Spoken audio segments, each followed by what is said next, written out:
It was August 14, 1958, and Gladys Love Presley had died just hours earlier at Baptist Memorial Hospital in Memphis, Tennessee, at only 46 years old, and the 23-year-old young man who sat with that fact was not Elvis Presley the performer or Elvis Presley the star, but simply a son whose world had just come apart at its foundation.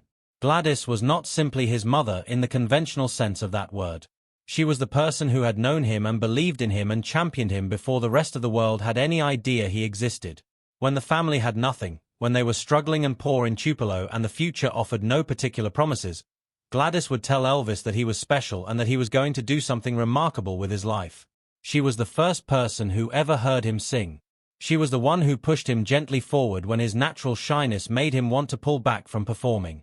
She had been present for every moment that mattered in his life, and now she was gone at 46 years old, and nothing about that made any sense to him. The funeral was held at Graceland on August 16, the mansion that Elvis had bought in part so that his mother could finally have the home she had always deserved and never had, the home she had lived in for less than a year before she died. Her casket sat in the music room surrounded by flowers, with 200 people filling the house, family members, close friends, the musicians and crew who worked with Elvis, people who had loved Gladys and who now came to say goodbye. Outside the gates of Graceland, thousands more fans had gathered to pay their respects in whatever way they could from a distance, and photographers lined the street with cameras ready, waiting to capture whatever happened. Elvis had not been able to hold himself together since the moment he got the news. He had been crying almost constantly, barely sleeping, not eating.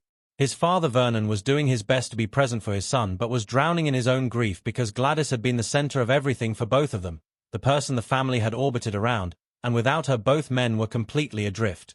On the morning of the funeral, Elvis told Vernon he intended to sing at the service. Vernon said gently that he did not think that was a good idea, that Elvis was not in any condition to do it. Elvis said he had to, that his mother had loved gospel music her whole life and she would want him to sing for her.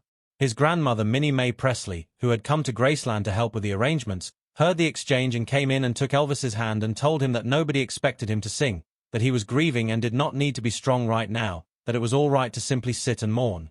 Elvis told her he was going to sing and that it was the last thing he would ever be able to do for his mother, and his voice when he said it made it clear the conversation was finished. The service began at 2 in the afternoon, led by Reverend James Hamill, who had known the Presley family for many years. He spoke about Gladys, about her kindness and her unshakable devotion to her family and her quiet and genuine faith. Elvis sat in the front row between his father and his grandmother, staring at his mother's casket with a pale face and red swollen eyes and hands that could not stop shaking. Several gospel singers performed hymns that Gladys had loved during her life, and their voices filled the music room with something that felt like comfort and hope, and Elvis sat through all of it with tears running down his face and his hand occasionally rising to wipe them away. When Reverend Hamill announced that Elvis had asked to sing his mother's favorite song for her, a low murmur moved through the room. People exchanged worried glances. They had all seen how completely undone Elvis was, and many of them seriously doubted he was going to be able to get through a song. Vernon leaned close and whispered to his son one more time that he did not have to do this. Elvis stood up without answering him. He walked slowly to the front of the room, to the place beside his mother's casket, and stood there for a long moment with one hand resting on the polished wood and his eyes looking down at the closed lid. When he finally spoke, his voice was barely above a whisper. He said it was his mama's favorite song, that she used to sing it to him when he was small, and that he wanted to sing it for her now. 200 people sat without making a sound, barely breathing, watching this young man try to gather himself. He closed his eyes and began to sing Precious Lord, Take My Hand. The voice that had sold millions of records and commanded enormous crowds and made him one of the most recognizable people in America was thin and fragile in that room, but it was holding. He sang the opening words, Precious Lord, take my hand, lead me on, let me stand, and they came out quiet and clear, and the people in that room began to cry just from hearing it, because there was nothing performed about what they were hearing. This was not Elvis the entertainer. This was a son singing to his mother for the last time. He continued into the first verse, I am tired, I am weak, I am worn, and his voice trembled on the last word, but he pushed through it, and for a moment it seemed as though he was going to be able to do this, that he was actually going to make it through the whole song. Then he moved into the second verse. Through the storm, through the night, lead me on to the light, and his voice was still holding.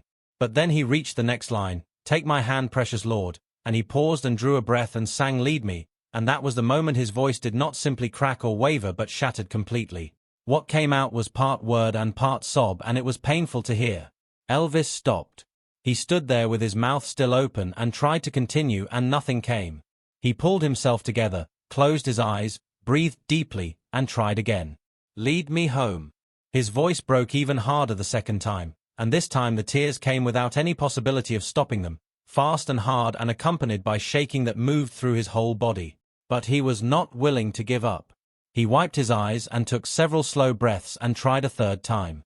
"Take my..." He could not even finish those two words before his voice cracked again, and he bent forward over the casket with one hand still resting on the wood, crying with such force that he could barely keep his footing. Reverend Hamill started to move toward him, and Elvis raised his other hand to stop him. He was going to try again. He opened his mouth for the fourth time and attempted to sing the word mother, as in lead me home to my mother, and that single word was the thing that broke him completely beyond any possibility of holding on. He could not even attempt to sing it. He simply said it in a broken and desperate voice, "Mother," and then Elvis Presley collapsed against his mother's casket with his arms wrapped around it and his whole body shaking and the sound of his grief filling every corner of that room, deep and agonized and coming from somewhere so far inside him that every person who heard it felt it somewhere in their own chest. Vernon was on his feet immediately and had his arms around his son, trying to support him and trying to guide him away from the casket so he could sit down, but Elvis would not move. He held on to that casket, and through his sobbing people could hear him saying, "Mama, please," and "Mama, I'm sorry," and "Mama, don't leave me," and "Please don't leave me." And Vernon was crying too now, holding his son while his own grief mixed completely with Elvis's until there was no way to separate where one ended and the other began. Minnie May came forward and took Elvis's other arm, and together she and Vernon worked to guide him back to his seat, and at first he resisted because he did not want to leave his mother, but eventually his legs simply gave out beneath him and he had no choice, and they half carried him back to the front row where he folded into the chair with his face in his hands and his shoulders still heaving. Every single person in that room was crying by this point, not the restrained and dignified kind of tears people try to keep quiet at funerals, but real crying, open and audible. The gospel singers who had performed earlier were sobbing. Musicians who had watched Elvis command stages all across America were wiping their faces. Even the pallbearers, large strong men who had been chosen specifically to carry the casket, were openly weeping. Reverend Hamill tried to continue the service with his own voice thick with emotion and had to stop several times before he could push forward, and finally he simply said, "Let us pray," and the service moved toward its conclusion. When the pallbearers prepared to carry Gladys's casket to the hearse, Elvis tried to stand so he could follow them out, and his legs would not hold him. Vernon and two of Elvis's cousins had to take hold of him and support him as he walked out of the house. Outside, the thousands of fans who had gathered and who had always seen Elvis as this almost larger-than-life figure watched him emerge, barely able to walk and being held up by his father and family members on either side, and in that moment something shifted in the way they saw him, because what they were looking at was not a star or a performer but a young man of 23 who had just lost his mother and did not have anything left to stand on. At Forest Hill Cemetery, Elvis tried once more to hold himself together during the graveside prayers, managing to stand and listen. But when the casket was lowered into the ground, he broke down again and lunged forward trying to stop it, crying out for them to wait, saying he was not ready. His father and cousins caught him and held him back, held him up as his mother disappeared into the earth, and Elvis reached toward the grave as though he could somehow stop what was happening before the last of his strength gave out and he fell into the arms of the people around him. The cemetery workers, who had witnessed grief many times over in their work, were visibly shaken by the intensity of what they were seeing and paused for a brief moment, but the ceremony had to continue. And as the casket settled into its place, Elvis's cries moved across the cemetery and reached people mourning at nearby graves who stopped and listened and were moved by the sound of a son's raw anguish. After the burial, Elvis returned to Graceland, and for 3 days he did not leave his room. He lay on his bed looking at the ceiling or sat by the window looking out at the grounds his mother had loved and tended and walked through during the brief time she had lived there. He would not eat. He would not sleep for more than a few minutes at a stretch. He barely spoke to anyone, and when he did speak it was often to his mother as though she was still somewhere in the room listening, saying, "Mama, I'm sorry, and I should have been here more, and I should have taken better care of you." On the third day, Minnie May managed to get him downstairs and into the kitchen where Gladys had cooked for her son so many times over so many years, and Elvis sat there and finally talked about what had happened at the funeral. He said all he had wanted was to sing for her, one song, her favorite song, and he could not do it. Minnie May told him gently that he had sung for her, that he had gotten through the first verse. Elvis said he could not finish it, that he had tried 4 times and fallen apart every time, and he asked in a voice that carried real pain what kind of son could not even sing a single song at his own mother's funeral. Minnie May told him the kind of son who loved his mother so completely that his heart was simply breaking, and that every person in that room had understood exactly what they were witnessing and not one of them had thought any less of him for it. Elvis said that she had been everything to him, that everything good in him had come from her, and that he did not know how to be in a world that did not have her in it. The people who knew Elvis before and after Gladys's death and who were honest about what they saw said he was fundamentally changed by losing her. The young man who had carried a natural playfulness and hopefulness into everything he did became more serious, more withdrawn, more likely to fall into dark and isolated places. The success and the fame continued to grow in the years after 1958, even reached heights it had not reached before, but something in the joy of it was gone and did not come back. In 1977, almost 20 years after his mother's death, Elvis was in an interview when the subject of Gladys came up. The interviewer did not fully understand how much ground they were walking into and asked about his mother. Elvis was quiet for a long moment before he answered. He said he had tried to sing at her funeral and could not do it, that he had broken down, and that it was the only time in his entire life that he had tried to sing and been unable to. He said it was also the most important performance he had ever been asked to give, the one that mattered more than any other, and that he had failed her. The interviewer said softly that he had not failed her. Elvis said he could not even finish her song, and his voice as he said it broke the same way it had broken in that music room at Graceland nearly 20 years before, as though the time between had not changed the wound at all. He said she had sung to him his entire childhood, thousands of times, when she was exhausted, when the family had nothing, when everything was hard, she always sang. And when it was finally his turn to sing for her, he had fallen completely apart.